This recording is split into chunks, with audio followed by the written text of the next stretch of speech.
ഞാനിവിടെ ഉണ്ടാക്കാൻ പോകുന്നത് ഒരു കോട്ടയം സ്റ്റൈൽ ഒരു മീൻകറി എന്നൊക്കെ വേണമെങ്കിൽ പറയാം. നമ്മുടെ ബെസ്റ്റ് ഫ്രണ്ട് റിങ്കുവിൻ്റെ അമ്മ വന്നപ്പോൾ നമുക്ക് ഉണ്ടാക്കി തന്നായിരുന്നു. അപ്പം അന്ന് അടിപൊളി ടേസ്റ്റ് ചെയ്യുന്നത് അതും കപ്പയും കൂടി കഴിക്കാനായിട്ട്. അപ്പോൾ ഞാൻ അമ്മയുടെ റെസിപ്പിയാണ് ഇപ്പോൾ ഉണ്ടാക്കുന്നത്. കടുക് പ്ലസ് കാണുന്നില്ലല്ലോ, ഇല്ല, കടുക് പ്ലസ് നമ്മുടെ ഉലുവയുടെ പൊട്ടിത്തെറിക്കട്ടെ.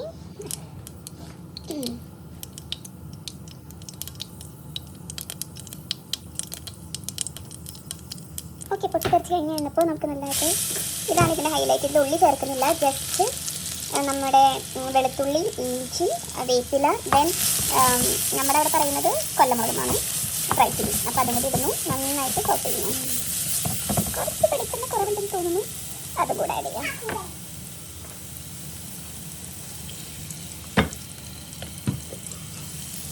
ഓക്കെ, ഇതാണ് നമ്മുടെ മെയിനായിട്ട്. നമ്മുടെ നാട്ടിലൊക്കെ ഉണ്ടാക്കുന്നുണ്ട്, ഇപ്പോൾ എല്ലാം എല്ലാവരും ഉണ്ടാക്കുന്നുണ്ട്. നമ്മുടെ അവിടെ നമ്മൾ ഒരു 2 കുട്ടി പീസ് എങ്കിലും ചുമന്നുള്ളി ചേർക്കുന്നു. ഇതിൽ ചുമന്നുള്ളി ഇല്ല, ജസ്റ്റ് വെളുത്തുള്ളി പ്ലസ് ജിഞ്ചർ, നമ്മുടെ ഇഞ്ചി മാത്രമേ ചേർക്കുന്നുള്ളൂ. നന്നായിട്ട് സോട്ട് ചെയ്യുക, നല്ലൊരു ബ്രൗൺ കളർ ആവുന്നവരെ. ഞാൻ ഏകദേശം എനിക്ക് തോന്നുന്നു ഒരു 15-18 വെളുത്തുള്ളി എടുക്കുന്നതാണ്, ഒരു 15 എടുത്തിട്ടുണ്ടാവും. ജസ്റ്റ് ഒരു അത്യാവശ്യം ഒരു മീഡിയം സൈസുള്ള ഒരു ഇഞ്ചിയുടെ പീസ് എടുത്തു. നന്നായിട്ടൊന്ന് നമ്മുടെ മിക്സിയിലൊന്ന് ക്രഷ് ചെയ്തെടുക്കാം. ഒരുപാട് പേസ്റ്റ് ആവാൻ പാടില്ല, ജസ്റ്റ് ഒന്ന് ക്രഷ് ചെയ്തെടുക്കാം. യെസ്, ഇപ്പോൾ ഏകദേശം നല്ലൊരു ബ്രൗൺ ഷെയ്ഡായിട്ടുണ്ട്. ഇനിയാണ് നമുക്ക് നമ്മുടെ പൊടികൾ ചേർക്കേണ്ടത്. അപ്പം ഒരുപാട് മഞ്ഞൾപ്പൊടി ചേർക്കാൻ പറ്റില്ല, അതാണ് ഇതിൻ്റെ മെയിൻ ഒരു സംഭവം. കുറച്ച് മഞ്ഞൾപ്പൊടി ചേർക്കുന്നുണ്ട്, ജസ്റ്റ് ഇത്ര മാത്രം, അല്ലെങ്കിൽ നമ്മുടെ മീൻകറി നല്ല റെഡായിട്ട് കിട്ടത്തില്ല. ദെൻ അടുത്ത നെക്സ്റ്റ് സ്റ്റെപ്പാണ് നമ്മുടെ മുളക് പൊടി ചേർക്കുക. ഏകദേശം ഞാനിവിടെ ഒരു 1 2 3 4 5 6 നിങ്ങൾ വിചാരിക്കും ഇത് ഒരുപാടാണെന്ന്, പക്ഷേ കാശ്മീരി മുളക് പൊടി ആയതുകൊണ്ട് വലിയ സീനൊന്നുമില്ല. അത്രയും ചേർക്കാം. എന്നിട്ട് നന്നായിട്ട് മിക്സ് ചെയ്യാം. നന്നായിട്ട് പൊടികളൊക്കെ നന്നായിട്ട് ഒരു ഇത് മാറി കിട്ടുന്നവരെ നന്നായിട്ട് സോട്ട് ചെയ്യാം. എപ്പോഴും ശ്രദ്ധിക്കണം, കുറച്ച് മാത്രം മഞ്ഞൾപ്പൊടി ചേർക്കുക. ഓക്കെ, ഇനി ജസ്റ്റ് ഒരു കുറച്ച് മാത്രം പുളി ഞാൻ നന്നായിട്ട് കുറച്ചൊന്ന് തിളപ്പിച്ചെടുത്തതാണ്, അതൊരു കുറച്ച് മാത്രം ചേർക്കാം. എന്നിട്ട് ഈ പൊടികളും അതെല്ലാമായിട്ടൊന്ന് മിക്സ് ചെയ്യുക. ജസ്റ്റ്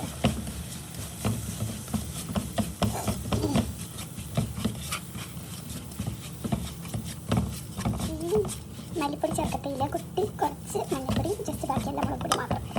എന്നിട്ട് ഓക്കെ, സെറ്റായി. ബാക്കി പൊടികളെല്ലാം കൂടി ചേർക്കാം. എനിക്ക് അത്യാവശ്യം ഗ്രേവിയാണ് നമുക്കിവിടെ എല്ലാവർക്കും ഇഷ്ടമുണ്ട്. ഞാൻ അധികം വെള്ളം ചേർക്കില്ല, അത്യാവശ്യം.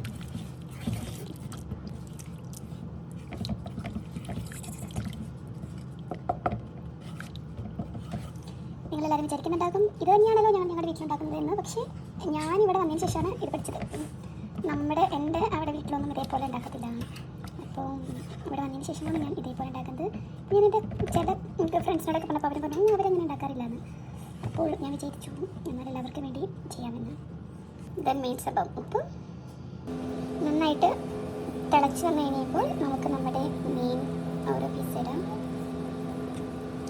ഏത് മീൻ ഇട്ടാലും ഓക്കെയാണ്. ഞാനിവിടെ എല്ലാ മീനും കൊണ്ടും ചെയ്യാറുണ്ട് കേട്ടോ. നമ്മുടെ മത്തി ആയിക്കോട്ടെ, ഇപ്പോൾ നമ്മൾ ഉപയോഗിക്കുന്ന പോമ്പാനിയാണ്. ഏത് മീൻ വേണമെങ്കിലും നമുക്ക് ചെയ്യാം.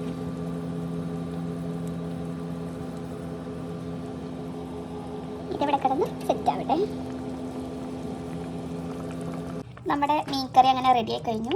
അപ്പോൾ ജസ്റ്റ് ലാസ്റ്റ് സ്റ്റെപ്പായിട്ട് കുറച്ചും വേപ്പിലിട്ട് കൊടുക്കാം. ദെൻ കുറച്ച് വെളിച്ചെണ്ണയും കൂടി ഒന്ന് ഒഴിച്ചു കൊടുക്കുക. പിന്നെ സംഭവം സെറ്റായി. ലാസ്റ്റ് ക്രിസ്മസിന് നമ്മൾ കൂടിയപ്പോൾ ഇതുണ്ടാക്കിയിട്ടുണ്ടായിരുന്നു. അപ്പോൾ എൻ്റെ ഒരു ഫ്രണ്ട് ആൾ കഴിച്ചത് അപ്പത്തിൻ്റെ ഒപ്പമാണ്, വേറൊരാൾ കഴിച്ചത് പൊറോട്ട, അപ്പോൾ വേറൊരാൾ കഴിച്ചു ചോറിൻ്റെ ഒപ്പം. ഇതൊന്നും അല്ലാതെ വേറൊരാൾ ബ്രെഡിൻ്റെ ഒപ്പം കഴിച്ചു. അപ്പം കോമ്പിനേഷൻ നമുക്ക് ഡിസൈഡ് ചെയ്യാം. പക്ഷേ അത്യാവശ്യം നല്ല തിക്കാണ്, നിങ്ങൾക്ക് കണ്ടാൽ മനസ്സിലാവും. ഇത്രയും തിക്കാണ് സംഭവം.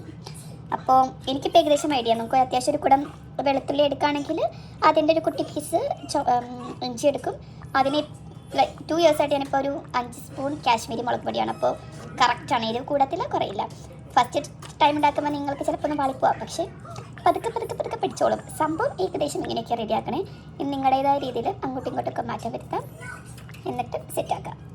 Okay, bye, take care. അപ്പം നമ്മുടെ നല്ല അടിപൊളി മീൻ കറി റെഡിയായി. ഇനി ലാസ്റ്റ് നമ്മൾ കുറച്ച് വെളിച്ചെണ്ണയും കൂടി ജസ്റ്റ് ഒന്ന് ഒഴിച്ചു കൊടുക്കും. പ്ലസ് കുറച്ച് വേപ്പിലയും കൂടി ലാസ്റ്റായിട്ട് ഒഴിച്ചു കൊടുക്കും. ഓൾ ടൈം നിങ്ങൾക്ക് എന്തിൻ്റെ കൂടെ കഴിക്കാം. എനിക്ക് തോന്നുന്നു ഞങ്ങളുടെ ലാസ്റ്റ് ഗെറ്റ് ടുഗദർ ഉണ്ടായിരുന്ന സമയത്ത് എൻ്റെ ഫ്രണ്ട് അവൾ ദോശയുടെ ഒപ്പം കഴിച്ചു, വേറൊരാൾ പൊറോട്ടയുടെ ഒപ്പം കഴിച്ചു, അപ്പോൾ വേറൊരാൾ ചോറിൻ്റെ ഒപ്പം കഴിച്ചു, അപ്പോൾ ഒന്നും നോക്കാണ്ട് വേറൊരാൾ ബ്രെഡിൻ്റെ ഒപ്പം കഴിച്ചു. ഇതിൻ്റെ കോമ്പിനേഷൻ നിങ്ങൾക്ക് ഡിസൈഡ് ചെയ്യാം.